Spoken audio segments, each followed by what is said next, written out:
ఇప్పుడు first time చేస్తున్నారు ఎమ్మెల్సీగా. అప్పుడు ఒక నియోజకవర్గం, ఇప్పుడు 33 నియోజకవర్గాలు. ఏది కష్టంగా అనిపిస్తుంది? అదే ఇది. నో డౌట్ ఇది చాలా వైసీపీ బరిలో లేకపోవటాన్ని ఎట్లా చూస్తున్నారు మీరు?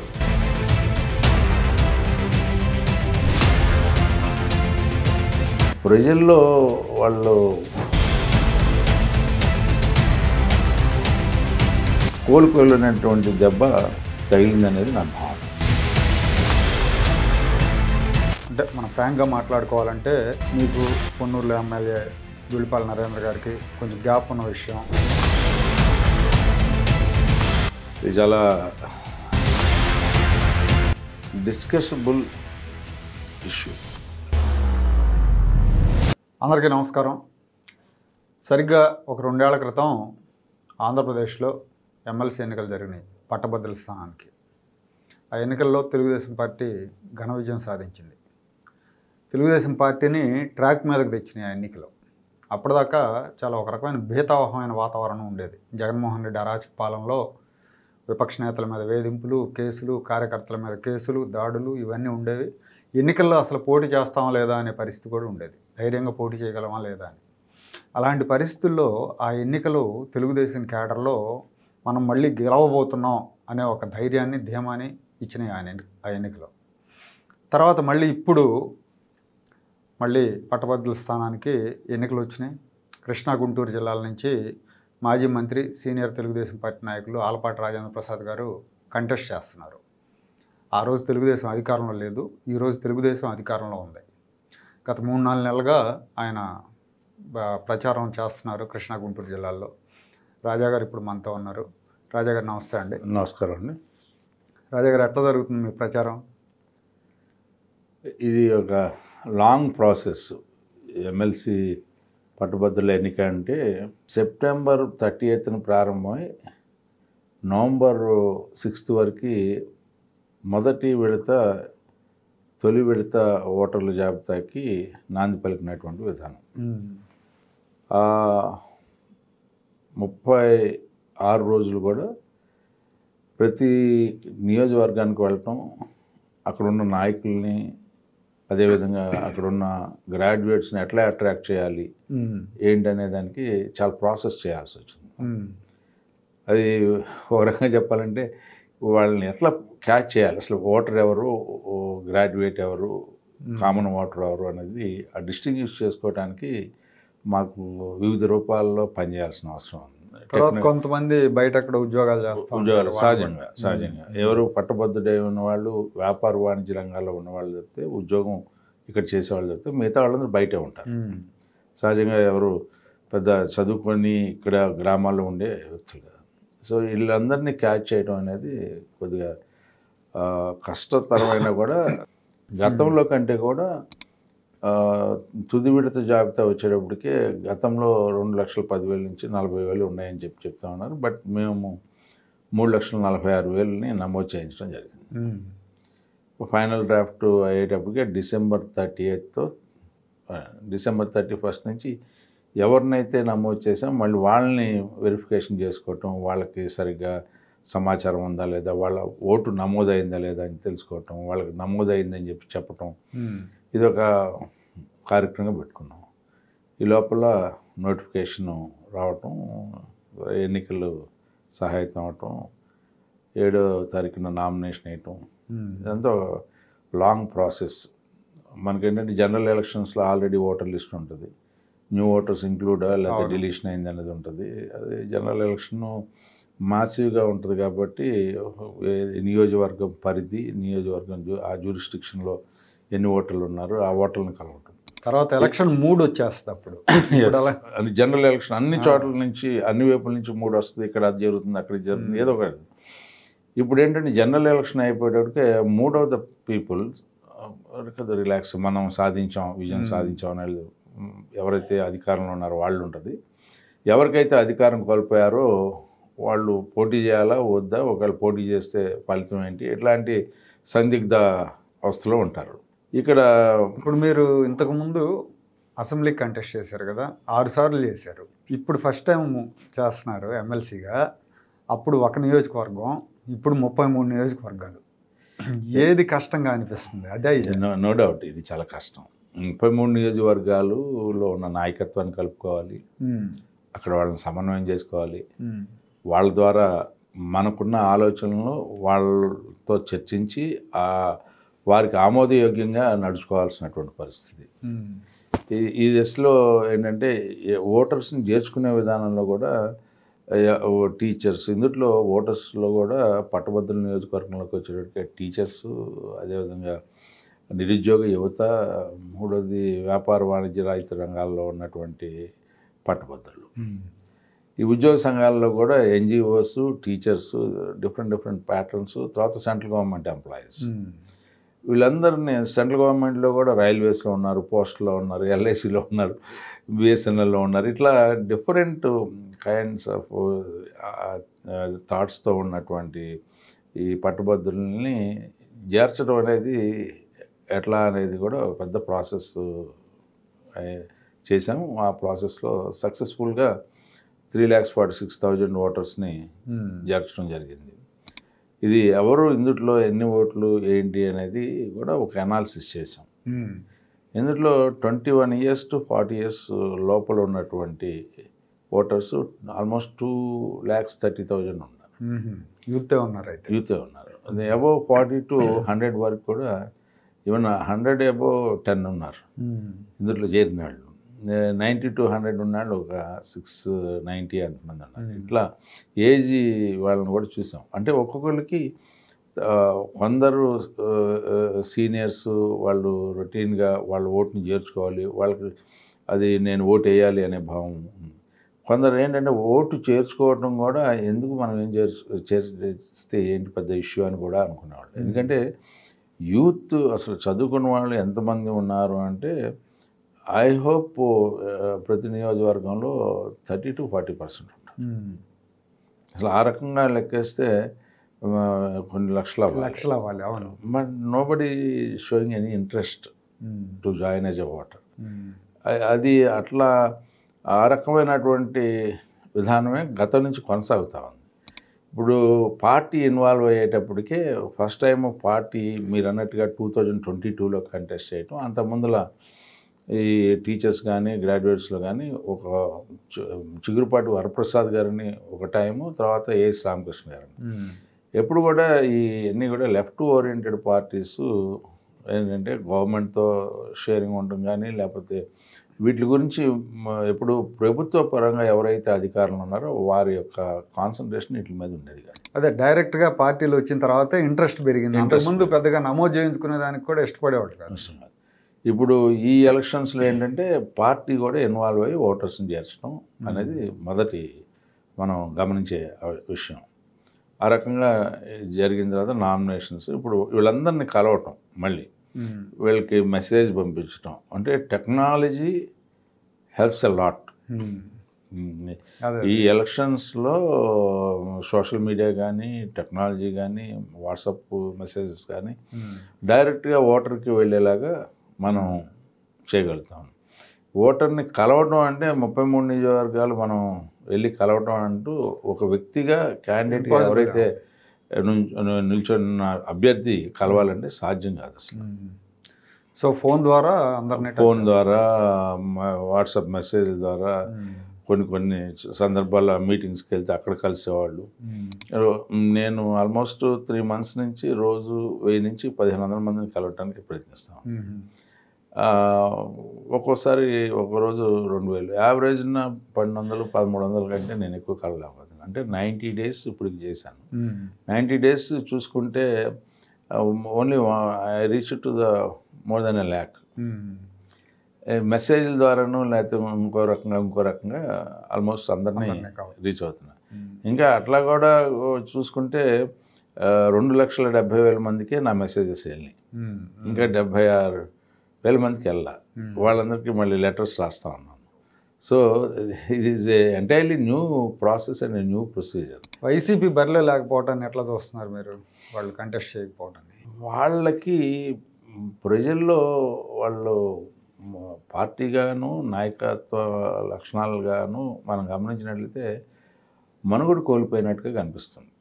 ముందు వీళ్ళు వ్యవహరించిన తీరు గత 5 ఏళ్ళు, ప్రజలు ఇచ్చిన చారిత్రాత్మకమైన తీర్పును మనం గమనించినట్లయితే ఆ తీర్పు వల్ల ఏర్పడినటువంటి కూటమి ప్రభుత్వం ఏ రకంగా పనిచేస్తూ ఉంది, ఆ పనిచేసే విధానం వల్ల వాళ్ళు కోలుకోనటువంటి దెబ్బ మాత్రం రాజకీయ దృక్పథంలో మనం గమనిస్తే కోలుకోలేనటువంటి దెబ్బ తగిలింది అనేది నా భావన. సో ఇప్పుడున్న ప్రత్యర్థి, వామపక్ష నేపథ్యం ఉన్న ప్రత్యర్థి, గతంలో ఆయనకి ఎక్స్పీరియన్స్ కూడా ఉంది. ఎక్స్పీరియన్స్ ఉంది, 3 సార్లు వారు గెలిచిన సందర్భాలు ఉన్నాయి. సో ఆయనకి వైసీపీ ఇండైరెక్ట్గా తెరవడానికి సపోర్ట్ చేస్తుంది అనేది ఒక వార్త. తర్వాత ఇంకొకటి ఏంటంటే, జగన్మోహన్ రెడ్డి గారు వైసీపీ శ్రేణులకి, అంటే వైసీపీ నాయకులకి కొంతమందికి చెప్పారు, రాజా గెలవకూడదు, గట్టిగా మీరు పనిచేయండి అని చెప్పారు అనేది ఒక వార్త. సో ఇప్పుడు వాళ్ళు కొన్ని నియోజకవర్గాల్లో, కృష్ణా జిల్లాలో కొన్ని నియోజకవర్గాల్లో అంటే ఇందుట్లో వాళ్ళిద్దరూ సఖ్యతగా లేరనడానికి మనం చెప్పుకోవాల్సిన అవసరం, ఖచ్చితంగా సఖ్యతగా ఉండాల్సిన అవసరం ఉంటారు రాజకీయంగా.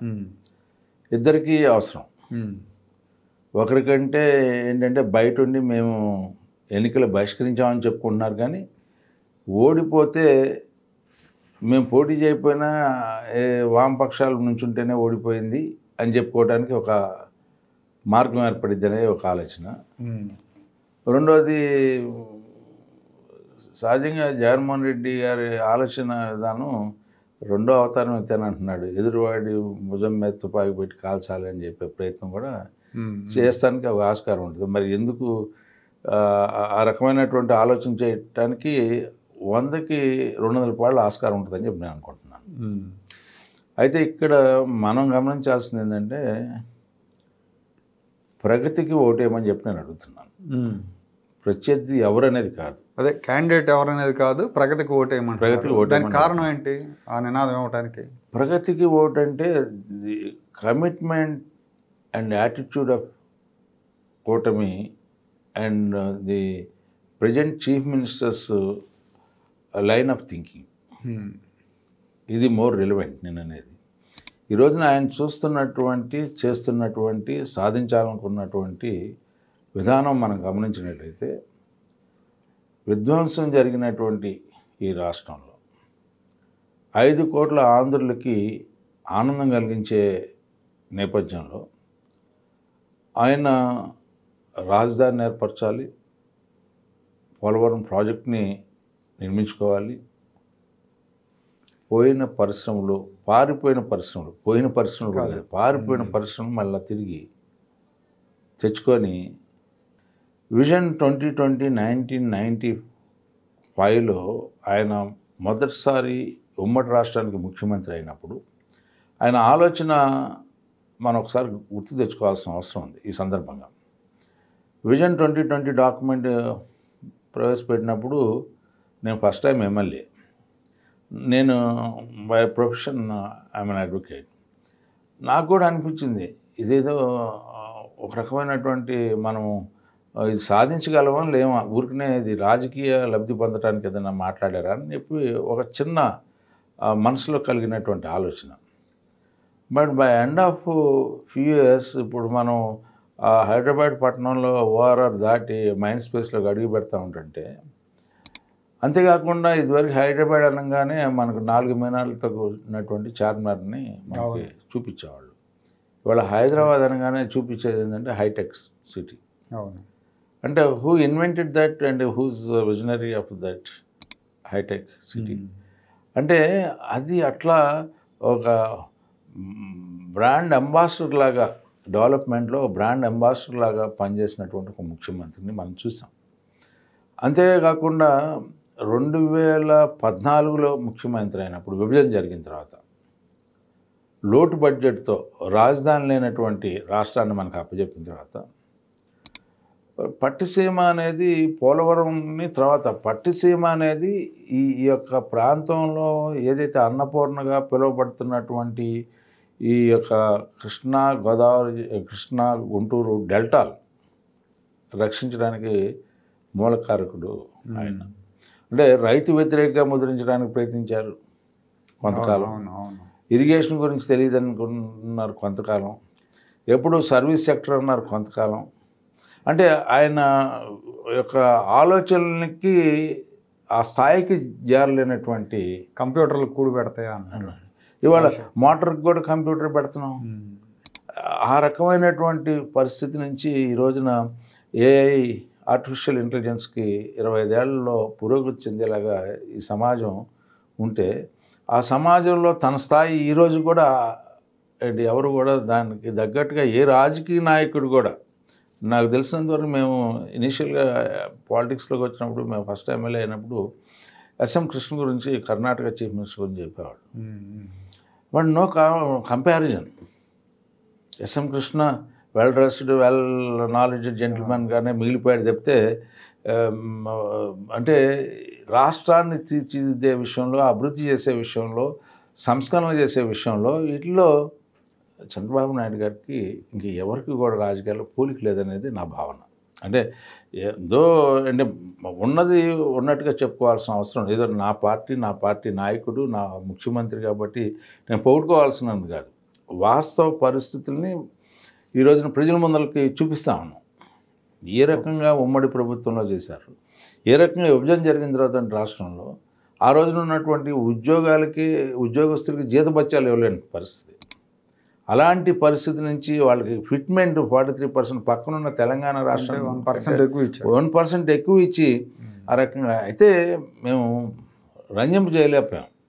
ఇంకేదో చేస్తాడని చెప్పి మసిపూసి మారేడికాయ చేసి కులాన్ని, మతాన్ని, వర్గాల్ని రెచ్చగొట్టి ఆ రకంగా కోత పెట్టాడుగా. ఇవాళ రివర్స్ ఫిట్మెంట్ ఇచ్చాడు ఆయన. అవును, ఉద్యోగస్తులకి ఏమి ఇచ్చాడంటే రివర్స్ ఫిట్మెంట్ ఇచ్చాడు. ఎవరు మాట్లాడటానికి లేదు. ఉద్యోగస్తుల్ని ఓ రకంగా చెప్పాలంటే జైల్లో పెట్టించడానికి వెనకాడినటువంటి ప్రభుత్వం. ఆ రకంగా మరి మనం గమనిస్తే చాలా చాలా దుర్మార్గమైనటువంటి పరిస్థితి నుంచి సమాజం కాపాడబడింది. అంటే ఈ రాష్ట్ర ప్రజలు విముక్తి కోరినటువంటి ఒక చారిత్రాత్మకమైన ఎన్నికగా నేను భావిస్తాను. ఇప్పుడు ఈ ప్రచారంలో, ఈ ఎన్నికల పర్వంలో కూటమి పార్టీల నుంచి మీకు సపోర్ట్ ఎలా ఉంది? కూటమి ప్రభుత్వం, కూటమి తెనాల్లో నాదెళ్ల మనోహర్ గారు ఉంటారు, అవనగడ్డలో బుద్ధప్రసాద్ గారు, ఇట్లా జనసేన పార్టీ వాళ్ళు ఉన్నారు.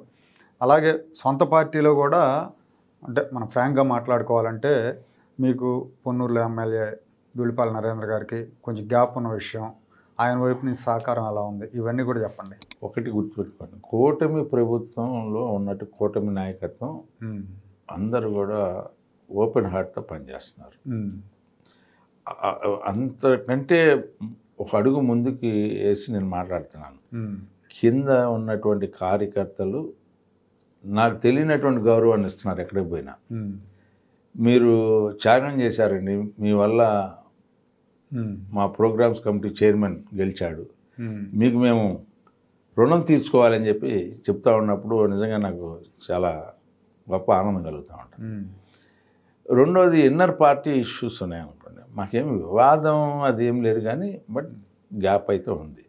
అయితే ఒకరికొకరికి మోసం చేసో లేకపోతే నష్టం చేసో లేకపోతే పార్టీకి అన్యాయం చేసే నాయకత్వాలు మావి కాదు. అసలు మా పార్టీకే లేవు అవి ఏంటి. కాకపోతే గ్రూపులు ఇట్లాంటి చిన్న చిన్న మనస్పర్ధలు ఉండటం అనేది సహజం, కుటుంబంలోనే ఉంటుంది.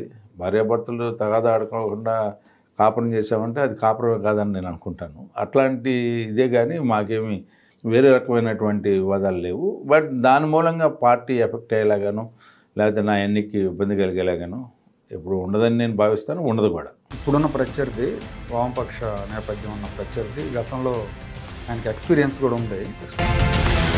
సో ఆయనకి వైసీపీ ఇండైరెక్ట్గా తెరవడానికి సపోర్ట్ చేస్తుంది అనేది ఒకరికంటే ఏంటంటే బయట ఉండి మేము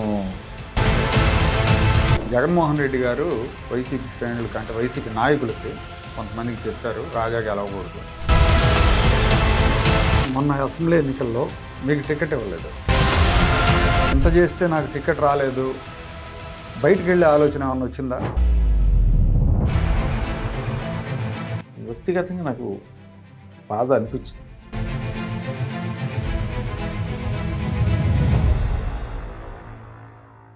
తర్వాత ఇందాక మీరు అన్నారు 6,30,000 కోట్ల పెట్టుబడులు ఈ రాష్ట్రానికి వచ్చినాయి ఈ 7 నెలల హయాంలో. చంద్రబాబు నాయుడు గారు అభివృద్ధికి పెద్దపీట వేస్తారని. ఇక్కడ చూస్తే అండి వచ్చిన పెట్టుబడుల్లో ఎక్కువ శాతం రాయలసీమకి, ఉత్తరాంధ్రకి వచ్చినాయి. సెంట్రల్ ఆంధ్రాకి పెద్దగా రాలేదనేకంటే అసలు రాలేదనొచ్చు. యాక్చువల్ రాజధాని ప్రాజెక్ట్ మినహాయిస్తే రాజధానికి కూడా కొత్తగా సంస్థలు ఏమి అనౌన్స్ చేయాల. సో ఇప్పుడు ఇది ఒక చర్చ అయితే నడుస్తుంది. ఎస్పెషల్లీ మీరు ఇక్కడ కంటెస్ట్ చేస్తున్నారు కాబట్టి దీనికి ఆన్సర్ చేయాల్సిన బాధ్యత మీ మీద ఉండొచ్చాము. ఇది చాలా అంటే డిస్కషబుల్ ఇష్యూ. మీకు ఇక్కడ చాలా సున్నితమైనటువంటి అంశాలు కూడా ఉన్నాయి. అయినా కూడా నేను చెప్తాను మీకు.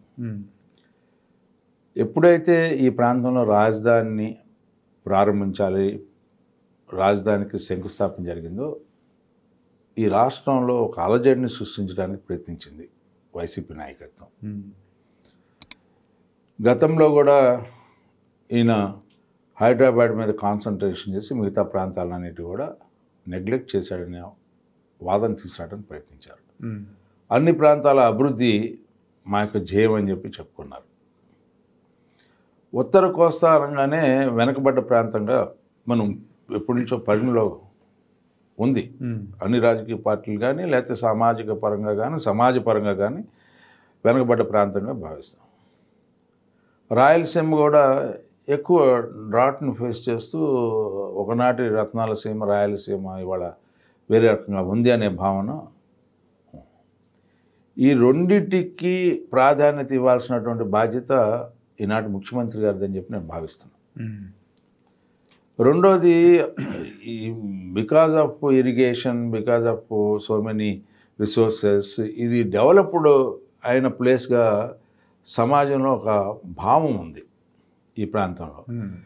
ఇంకొక కోణంలో చూస్తే ఈ ప్రాంతంలో మిగతా ప్రాంతాల కంటే ఎక్కువ మంది విద్యార్థికులు అవటం వల్ల, ఆ రకంగా ఇక్కడి నుంచి బయటకు వెళ్ళి వాళ్ళు స్థిరపడటం వల్ల ఈ ప్రాంతానికి తెలియకుండానే గుంటూరు కృష్ణా జిల్లాలో అనగానే ఈజ్ ఎ రిచ్ ప్లేస్, ఉభయ గోదావరి జిల్లా అంటే ఈజ్ ఎ రిచ్ ప్లేస్. ఆ రకమైనటువంటి పర్సెప్షన్ ఇక్కడ రియాలిటీకి వచ్చేటప్పటికి ఏంటి అనేది ఒక పక్కన పెడితే ఆ పర్సెప్షన్ని తొలగించాల్సినటువంటి, ఆ పర్సెప్షన్ని కొద్దిగా భ్రమల నుంచి బయటికి తీసుకొచ్చే ప్రయత్నంలో కొన్ని రాజకీయ దృక్పథంతో సమాజాన్ని సమ్మిళితంగా అభివృద్ధి చేసే కార్యక్రమాలని, సమన్వయాన్ని ఇక్కడ కీపప్ చేయాల్సినటువంటి అవసరం ఎవరైతే పాలకులుగా ఉన్నారో వారి మీద గురుతర బాధ్యత ఉందనే భావన. ఆ ఉద్దేశంతో ముందు ప్రాధాన్యత ఈ ఎప్పటి నుంచో వెనకబడ్డ ప్రాంతాలకు ముందు ప్రాధాన్యత ఇచ్చిన తర్వాత మనం, ఎందుకంటే అభివృద్ధి 6,33,568 కోట్ల పెట్టుబడులతో ఆగిపోయేది కాదు. ఇది అభివృద్ధి అనేది there is no full stop. అభివృద్ధి అనేది it's a continuous programme, continuous development. వాళ్ళు కూడా ఆనందంగా ఉన్న తర్వాత ఇక్కడ కూడా అభివృద్ధి చేసుకోవడానికి, అపార్ట్ ఫ్రమ్ దట్ ఇక్కడ రాజధాని వచ్చింది అనుకోండి. రాజధాని అనేది ఏర్పడేటప్పుడు దానికి యాన్సిలరీ ఇష్యూస్ చాలా ఉంటాయి. ఇండైరెక్ట్ ఎంప్లాయ్మెంట్, డైరెక్ట్ ఎంప్లాయ్మెంట్, దీంతోపాటు దానికి రిలేటెడ్ థింగ్స్ కోసం చుట్టుపక్కల ల్యాండ్స్ డెవలప్ అవటం, ఆ ల్యాండ్స్ మళ్ళీ కన్వర్షన్ రావటం, ఇట్లాంటివన్నీ కూడా చాలా ఉంటాయి. సో వీటిలన్నింటినీ పరిగణలో దృష్టిలో పెట్టుకొని మిగతా ప్రాంతాలకి ప్రాధాన్యత ఇచ్చినట్లయితే ఈ ప్రాంతం సహజంగా క్యాపిటల్ ఉంది కాబట్టి, డెవలప్ అయ్యేది కాబట్టి, వాళ్ళగా మనం మోసం చేసేవాళ్ళం కాదు కాబట్టి అక్కడ ఇది ఉంటుంది, ఇక్కడ ఇది ఉంటుంది, ఇక్కడ అది చేస్తామని చెప్పి ఏమీ చేయకుండా కాకుండా సమ్మిళిత అభివృద్ధి అనేది సాధ్యమయ్యేది. మనం ఈ రకమైనటువంటి నిర్ణయంతో వెళ్తే ప్రజల యొక్క మనోభావాలను కూడా మనం గమనంలో తీసుకొని పాలన చేయాలి. That is the leadership of Chandrababu Naidu. దూరదృష్టి, ఏ రకమైనటువంటి పరిస్థితుల్లో ఏ రకమైనటువంటి పరిణామాలు ఉత్పన్నం అవుతాయి అని చెప్పి, అలాంటి పరిణామాలు ఉత్పన్నం అయ్యేటప్పుడు మనం ఏ రకంగా జాగ్రత్తగా ఉండాలి, సమాజం కోసం, తన కోసం ఇప్పుడు అది ఆలోచన చేయలే ఇప్పుడు కూడా. ఆ రకంగా ఆలోచించి ఈ రాష్ట్రాన్ని అభివృద్ధి చేయాలని ప్రయత్నించినటువంటి వ్యక్తి. అందుకనే అభివృద్ధి అనేది ఒక చోట కామా అనేది ఉంటుంది తప్పితే ఫుల్ స్టాప్ లేదు. దాన్ని మనం గమనించాలి. ఎవరైనా ప్రజలు దాన్ని వేరే రకంగా చిత్రీకరించడానికి ప్రయత్నించినా లాంగ్ రన్లో ఖచ్చితంగా దాని ఇంపాక్ట్ ఉంటుంది. ఎందుకు చెప్తున్నానంటే నేను మినిస్టర్గా ఉన్నాను, టెక్నికల్ ఎడ్యుకేషన్ మినిస్టర్గా. ఆ రోజు ఈ రాష్ట్రంలో 65 ఇంజనీరింగ్ కాలేజీలు. ఇంజనీరింగ్ కాలేజీలు ఉంటే ఒక 12 గవర్నమెంట్ కాలేజెస్, ఒక 12 షార్టెడ్గా జిల్లాకోటి ఉండేవి. మిగతా కాలేజీలన్నీ 24 కాలేజీలు పోతే మిగతా 41 కాలేజీ హైదరాబాద్ చుట్టుపక్కలే ఉండేవి. ఆయన ఒకరోజు క్యాబినెట్లో అన్నాడు, మనం గ్రామీణ ప్రాంతంలో కూడా ఈ ఇంజనీరింగ్ విద్య అనేది పెరగాలి. హ్యూమన్ రిసోర్సెస్ ఎప్పుడైతే పెరుగుతాయో అక్కడ ఆ రాష్ట్రం అభివృద్ధి చెందింది. అభివృద్ధి చెందిన దేశాలు చూస్తే మానవ వనరులు అభివృద్ధి చెందడం వల్ల సాధ్యమైందని చెప్పి ఒక చర్చ. మానవ వనరులను అభివృద్ధి చేయాలంటే ఏంటి? టెక్నోక్రాట్స్ని డెవలప్ చేయాలి, విద్యా విధానాన్ని వ్యాప్తి చేయాలి. ఒక వర్గానికో ఒక వర్ణానికో కాదు, విద్య అందరికీ చెందాలి అనేది, విద్యా వ్యాప్తి చేయడం అనేది ఒక ప్రాథమిక విద్య దగ్గర నుంచి hire education, professional courses like engineering and medical side కూడా ఎట్లా ఈ రాష్ట్రంలో అభివృద్ధి చెంది ఒకసారి మనం ఆ దృశ్యాన్ని బ్యాక్ వెళ్ళి 1999 to 2004 ఆ రోజున 353 ఇంజనీరింగ్ కాలేజెస్ ఇవ్వడానికి నాంది పలికాడు. అంటే నేను ఇక్కడ ఆయన దూరదృష్టి గురించి నేను చెప్పాలనుకుంటున్నాను. అని చాలామంది పెద్ద పెద్ద ప్రొఫెసర్స్ వీళ్ళందరూ ఎట్లా సాధ్యం ఇది అంతా కూడా, ఎవరు ఏ రకమైనటువంటి అకాడమిక్ ఇది లేకుండా, సపోర్ట్ లేకుండా, how can you grant faculty లేకుండా how can you grant so many colleges, ఇది చాలా తప్పుడు మంది ఇది అని అన్నారు. బట్ వాళ్ళ ఆ రోజున ఒక ఇంజనీరింగ్ కాలేజ్ పెట్టాలంటే ఒక 25 ఎకరాలు, 25 ఎకరాల్లో బిల్డింగు, ఆ బిల్డింగ్ కట్టడానికి ఇండైరెక్ట్ ఎంప్లాయ్మెంటు, ఒక ప్లంబరు, ఒక ఎలక్ట్రీషియన్, ఒక పెయింటర్, ఒక కార్పెంటరు, ఇట్లా ఒక మేస్త్రి, దానికి కావాల్సిన మెటీరియల్ అదొకటైతే అదొక ఇండైరెక్ట్ ఎంప్లాయ్మెంట్. క్యాపిటల్ ఇన్వెస్ట్మెంట్ ఒక డివిజన్లో, రెవెన్యూ డివిజన్లో క్షేత్రస్థాయిలో ఒక క్యాపిటల్ ఇన్వెస్ట్మెంట్ 353 into 10 కోట్లు వేసుకున్నా కూడా 3,500 కోట్లు. ఆ రోజు బడ్జెట్ 40,000 కోట్లు. See the fun. This is how a leader has to think about his state or about the society, about the people of Andhra Pradesh. అలాంటి దూరదృష్టి కలిగినటువంటి ఒక ప్రధానమంత్రి ఆలోచించాలి, ఒక రాష్ట్రంలో ముఖ్యమంత్రి ఆ స్థాయిలో ఆలోచించి నిర్ణయాలు తీసుకోవటం అంటే సాహసోపేతమైనటువంటి నిర్ణయాలు తీసుకొని, ఆ రోజున electricity, energy irregular cuts, power irregular కట్సే కాకుండా ట్రాన్స్మిషన్ లాసెస్ 16 to 17% ఉండేది, దాన్ని 5% తగ్గించి. డొమెస్టిక్కి హై టెన్షన్, తర్వాత ఇండస్ట్రియల్ కరెంటు, ఇవన్నీ మళ్ళీ డిస్కమ్, వీటన్నిటిని ట్రాన్స్కో ఇట్లా విభజించి ఆ రకంగా పవర్ లోడ్ ఫ్యాక్టర్ని 70% దాటినటువంటి ఇది బై ద టైంకి 99 అంటే ఇండిపెండెన్స్ వచ్చి 43 years దగ్గర అవుతుంటే ఆయన చీఫ్ మినిస్టర్ అయిన తర్వాత పవర్ మీద ఆయన రెగ్యులర్గా మానిటర్ చేసి పవర్ లోడ్ ఫ్యాక్టర్ని అప్ టు 95 తీసుకెళ్ళారు. అక్కడ ఉన్న ఆఫీసర్స్ అయితే ఏమైనా పేలిపోతాయో అన్నట్టు ఫీల్ అయ్యేవాళ్ళు. అంటే టైం టు టైము అనలైజ్ చేయడం, అనలైజ్ చేసి ఎక్కడి దాకా వెళ్ళొచ్చు అని చెప్పి, though is not a technocrat, though is not an engineer, ఇవన్నీ అంటే అది సంకల్పం అనేది ఉండాలి, నేర్చుకోవాలనే తపన ఉండేది. Is a continuous learner. అసలు నేను చూసేవాడిని, ఎవరన్నా వచ్చి ఒక కొత్త విషయం చెప్తుంటే ఎంత ఇంట్రెస్ట్గా, ఎంత కీన్గా దాంట్లో ఇన్వాల్వ్ అవుతారంటే, దీని నుంచి ఏదైనా నేను ఈ సమాజానికి చేయగలనా అనే అది ఆయన ఆలోచన. That is commitment towards the society. ఇవన్నీ ఎందుకు చెప్పానండి, ఇవన్నీ కూడా లీడర్షిప్ అనే దానికి సొసైటీ మీద తనకున్నటువంటి కమిట్మెంటు ఆ రకంగా ప్రజల పట్ల ఉన్నప్పుడు ఖచ్చితంగా డెవలప్ అయ్యింది. ఓకే, తర్వాత మొన్న అసెంబ్లీ ఎన్నికల్లో మీరు మామూలుగా తెలుగుదేశం పార్టీలో సీనియర్, గుంటూరు జిల్లాలోనే సీనియర్ అనమాట ఇప్పుడున్నారు. మీకు టికెట్ ఇవ్వలేదు, అంటే పొత్తులో భాగంగా మీరు సీట్ త్యాగం చేశారు. త్యాగం చేసే పరిస్థితుల్లో జనరల్గా ఎలా ఉంటుందంటే, ఒక సీనియర్ నాయకుడికి టికెట్ లేనప్పుడు వేరే ఆలోచనలు వస్తుంటాయి. ఇదేంటి పార్టీకి నేను ఇంత చేస్తే, పైగా మీరు లాస్ట్ 5 ఇయర్స్లో చాలా గట్టిగా ఫైట్ చేశారు వైసీపీ మీద. ఎవరన్నా తెలుగుదేశం కార్యకర్తల మీద కేసులు పెడితే అటెండ్ అవ్వటం, వాళ్ళకి ధైర్యం చెప్పటం, కేసులు వేయటం, అమరావతి విషయంలో కూడా మీరు కేసులు వేసినట్టున్నారు. ఇవన్నీ చేసి ఇంత చేస్తే నాకు టికెట్ రాలేదు, బయటికి వెళ్ళే ఆలోచన ఏమన్నా వచ్చిందా మిమ్మల్ని? అసలు చంద్రబాబు నాయుడు గారు ఎట్లా మిమ్మల్ని కన్సోల్ చేశారు? అంటే ఒకటేంటంటే నాకు ఈ పార్టీ అంటే ప్రాణం. 2 చంద్రబాబు నాయుడు గారి యొక్క వర్క్ యాటిట్యూడ్ చూస్తే నాకు ఎనలేనటువంటి గౌరవం. దానికి తోడు లోకేష్ గారు పాదయాత్ర చేసిన తర్వాత ఈ పార్టీని 10 కాలాల పాటు నడపగలమనే శక్తి, సమర్థత ఈ పార్టీ స్ట్రెంగ్తన్ అయిందనే ఫీలింగ్. ఇలాంటి దశలో వ్యక్తిగతంగా నాకు బాధ అనిపించింది. బాధ ఎక్కడి వరకు అంటే నేను పోటీ చేయలేదేమనే బాధ వరకు, నేను మిగతా మా కొలీగ్స్తో పాటు నాకు ఎందుకు రాలేదనే బాధ. అయితే ఇక్కడ కామన్ ఇంట్రెస్ట్ బిగ్గర్ వే ఆలోచించినప్పుడు, బ్రాడర్గా ఆలోచించినప్పుడు ఒకరోజు బాగా హ్యూమిలియేట్ అయ్యాను.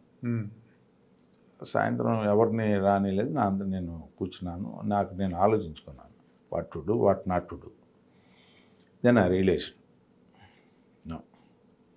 మనం మనంగానే ఉండాలి. పదవి ఉన్నా లేకపోయినా మనం రాజకీయాలు అంటే ఇష్టంతో వచ్చాను. నా ప్రవేశం కూడా ఎన్టీఆర్ ఓడిపోయినప్పుడు నా ప్రవేశం రాజకీయాల్లో, అధికారం ఉన్నప్పుడు నా ప్రవేశం కాదు రాజకీయాల్లోకి. నాకు అది ఒక ఇష్టం. ఆ రోజు నాకు యువత అధ్యక్షుడిగా ఇస్తే ఆల్మోస్ట్ నేను ఎంటైర్ 89 తర్వాత మీరు తెలుగు యువత అధ్యక్షుడు. తెలుగు యువత when the time we lost the power. అవును, నేను ఆ రోజు కూడా ఎన్నో ఉద్యమాలకి నాంది పలికాను. సింగిల్ నెంబర్ లాటరీ విషయం ఏంటి, క్యాపిటేషన్ ఫీజు మీద ఏంటి, నేను చేసి ఆ రోజు నేను డాక్టర్ గారికి కూడా కోరా, డాక్టర్ గారు మీరు వచ్చి ఢిల్లీ నుంచి వచ్చి 91లో ఆయన ఎంపీగా వెళ్ళాడు, మీరు వచ్చి, ఆయన కూడా యువత అధ్యక్షుడు ఆయన రాష్ట్ర, మీరు దీని మీద సీరియస్ కాన్సన్ట్రేషన్ చేస్తే అంటే అక్కడి నుంచి ఆయన ప్లానింగ్ మెటీరియలిస్టిక్గా 53 విద్యార్థి యోజన సంఘాలని ఆ రోజున బ్రహ్మాండమైన ర్యాలీ, నభూతి నభవిష్యత్ అన్నటువంటి ర్యాలీ మన బర్కత్పుర సెంటర్లో జగజీవన్ రామ్ విగ్రహం దగ్గర ర్యాలీ, అన్ని నలుమూలల నుంచి అసలు ఇది చీమల పుట్టలోంచి చీమలు వచ్చినట్టుగా ఆ జల్లెడే అట్లా కనపడింది మొత్తం హైదరాబాద్ పట్టణం. ఏ మూల చూసినా ఎర్ర జెండా, పచ్చ జెండా, లేకపోతే తెలుగుదేశం పార్టీ జెండా, అట్లా అంతా కావురు కమ్మింది. జనార్దన్ రెడ్డి గారిని దింపిన మరి ఆయన పాత్ర కీలకమైన ఉద్యోగం. అట్లాంటి నడిపిన పరిస్థితి. అప్పుడు మాకు పవర్ లేదు, బట్ ఐ ఎంజాయ్డ్ ఇట్. ఎందుకంటే నాకు రాజకీయాలు అంటే ఇష్టం. రాజకీయాల పట్ల చాలా ఆపేక్షతో ఉండే వ్యక్తిని. అలాంటి నాకు వ్యక్తిగతంగా సీట్ రాలేదని చెప్పి నేను వేరే ఆలోచన చేయటం అనేది నాకు ఉన్నతంగా అనిపించలేదు నా మనసుకు నాకే. Then I decided. అందులోకి సార్ పిలిచి ఇట్లా జరిగింది, మరి తప్పదు కదా అంటే మాట్లాడాను, వచ్చాను, హ్యాపీగా ఉన్నాను. తర్వాత ఏంటంటే నాకు అన్నిటికంటే గౌరవం ఏంటంటే, నాకు ఎంత ఆనందం అనిపించిందంటే నా బాధ్యత కూడా పెరిగిందని అనిపించింది. మొన్న నామినేషన్ వేసిన రోజున 33 నియోజకవర్గాల నుంచి వచ్చినటువంటి నాయకులు, ఎమ్మెల్యేలు, పార్టీ ప్రెసిడెంట్లు వీళ్ళందరూ వచ్చి నాకు మద్దతుగా వచ్చినప్పుడు నేను ఇదివరకు ఒక నియోజకవర్గానికి దేనికి పరిమితి, ఇప్పుడు వీళ్ళు ఇచ్చిన గౌరవం నేను నిలబెట్టుకోవాలి, నా బాధ్యత మరింత పెరిగింది, ఈ పార్టీ కోసం మనం ఇంకా కష్టపడి పనిచేయాలనే భావం మరింత పెరిగింది అనేది నాకు అనిపించింది మన నామినేషన్ రోజు. తర్వాత అండి, ఇప్పుడు మీరు హామీలు ఇచ్చారు, సూపర్ 6 హామీలు. నిరుద్యోగ భృతి కూడా ఉంది ఒకటి, అది ఇంకా అమల్లోకి రాలేదు. దాని ఇంపాక్ట్ ఏమన్నా ఈ ఎలక్షన్లో పడుతుందా మీ మీద? అంటే ఒకటి, మేము చేస్తాము అనే నమ్మకం అయితే ప్రజలకు ఉంది. ఎందుకు చేయలేకపోతున్నాం ఇమీడియట్గా అనే దానికి కూడా ఆన్సర్ ఉంది. మాకంటే కూడా ప్రజలకి దగ్గర సమాధానం. ఎక్కువ మంది ఖాళీ ఖజానా అప్పుల ఖజానా ఇచ్చి వెళ్ళాడు, అది ఉంది, సమాధానం ఉంది. కాబట్టి ఆ ఇంపాక్ట్ నా మీద పడిద్దనే ఇదైతే మాత్రం క్లియర్గా ఉంది, ఏం పడదు అనేది. ఇంకొకటి ఏంటంటే దీన్ని రాజకీయం చేయడానికి ఇతరులు ప్రయత్నిస్తారు. ఆ ప్రయత్నం కూడా నాకు అనుకూలిస్తుంది. ఎందుకంటే జగన్మోహన్ రెడ్డి గారు ఎన్నిసార్లు మాట్లాడితే నాకు అంత ప్లస్ పాయింట్ అని నేను అనుకుంటున్నాను. ఇదేం నేను వేరే ఉద్దేశం చెప్పాలి. ఎందుకంటే ఆయన నేను మొన్నటిదాకా ఒకటిలాగా ఉన్నాను, నేను రెండులాగా అవుతానంటే దేనికి అవుతారు? జనం భయపడిపోతున్నారు. దేనికి అవుతాడు అంటే ఇతని యొక్క ప్రవృత్తి ఏంటి? హత్య రాజకీయాలను ప్రోత్సహించడం. అంటే దీంట్లో మారుతాడా? అంటే ఈయన ఏం చేయగలుగుతాడు అంటే నువ్వు చేసినటువంటి మోసాలకి దీనికి పరిష్కారం లేకుండా నీవు ప్రభుత్వమే గంజాయి అమ్మించింది, ప్రభుత్వమే సెకండ్స్ మద్యం అమ్మించింది, ప్రభుత్వమే ఏదైతే చేయకూడదో పోలీస్ స్టేషన్ ఎందుకు ఉంటుందండి? లా అండ్ ఆర్డర్ వైలేషన్ జరగకుండా నేను ఉన్నాను అనేది చెప్పడానికి. బట్ ఉన్న పోలీస్కి ఉన్న జనానికి నిష్పత్తిలో చూసుకుంటే అన్లెస్ మై సెల్ఫ్ నేను అబైడింగ్ సిటిజన్గా జీవించకపోయినట్టయితే can the law and order maintainable by the police? సాధ్యం కాదు. ఇక్కడ ఎవరైతే సమాజంలో నివసించే ప్రతి మానవుడు కూడా నేను రైటు రాంగు అనుకొని జీవించగలిగినటువంటి శక్తి మనకి ఇన్హెరిటెడ్గా వచ్చింది. అది మర్చిపోతున్నాడు జగన్మోహన్ రెడ్డి గారు. అందుకని ఆయన ఎన్నిసార్లు మాట్లాడితే అంత ప్లస్ ఉంటుంది అన్నాను. అందుకే నేను నా స్లోగన్ ప్రగతికి ఓటేయండి, ప్రగతికి పట్టం కట్టండి, ప్రగతికి మద్దతు పలకండి అనేది నా స్లోగన్. ఓకే అండి, ఫైనల్గా మీరు ఎమ్మెల్సీగా ఎన్నికైతే మీ సెక్షన్ ఏదైతే ఉందో ఈ గ్రాడ్యుయేట్స్ సెక్షన్కి ఏం చేయాలనే ఆలోచన ప్లాన్ ఉంది మీకు? రెండోది, మీరు ఈ 2 జిల్లాలకు సంబంధించి ఎన్నిక అవుతున్నారు కాబట్టి ఈ 2 జిల్లాల పరిధిలో ఏం చేయాలని ఆలోచిస్తున్నారు? ఖచ్చితంగా ఏ సమస్యలు అయితే పట్టభద్రులు ఫేస్ చేస్తూ ఉన్నారు, ఉద్యోగ అవకాశాలు లేక ఒకటి, ఉద్యోగ సంఘాల్లో జనరల్గా ఉన్న ఇష్యూస్, అంతేకాకుండా మనం ఏం చేస్తే ఈ రాష్ట్ర అభివృద్ధిలో భాగం అవుతాం అనేది కూడా మనం ఆలోచించాలి. ఆ రకమైనటువంటి ఆలోచనలకి ఈ రోజున చంద్రబాబు నాయుడు గారు చేసే ఆలోచనకి మనం దానికి పరిపూర్ణత తీసుకురావడానికి మనం ప్రయత్నించాలి. మనం ఆ రకమైనటువంటి ఇండస్ట్రీస్ కానీ లేకపోతే ఎవరైతే కంపెనీస్ ఉన్నారో ఇంకోటి కూడా నేను మిస్ అయ్యాను మీకు చెప్పడం. చంద్రబాబు నాయుడు గారు విజన్ వల్ల మనకి వాళ్ళు దాదాపు 200 కాలేజీ మంచి కాలేజీలు ఉన్నాయి అనుకోండి. ఆ కాలేజీల నుంచి ప్రతి కాలేజీల్లో ప్రతి సంవత్సరం ఒక కాలేజీకి ఒక 20 మంది వెళ్ళారనుకోండి, అవుట్ సైడ్కి ఒక 100 మంది ఇక్కడే మన ఇంటర్నల్గా ఈ స్టేట్స్లో ఉద్యోగాలు వచ్చినాయి అనుకోండి. అంటే దాదాపు 35,000 నుంచి 40,000 ఉద్యోగాలు రూపకల్పన ఎవరు చేశారండి? ఎప్పుడు చేశారు? ఓకే, వీళ్ళు స్కిల్డ్ పీపుల్ అవటానికి ఈ కాలేజీలు అట్లాగే స్కిల్ సెన్సెస్ ఇట్లాంటివన్నీ మనం ప్రోత్సహించాలి.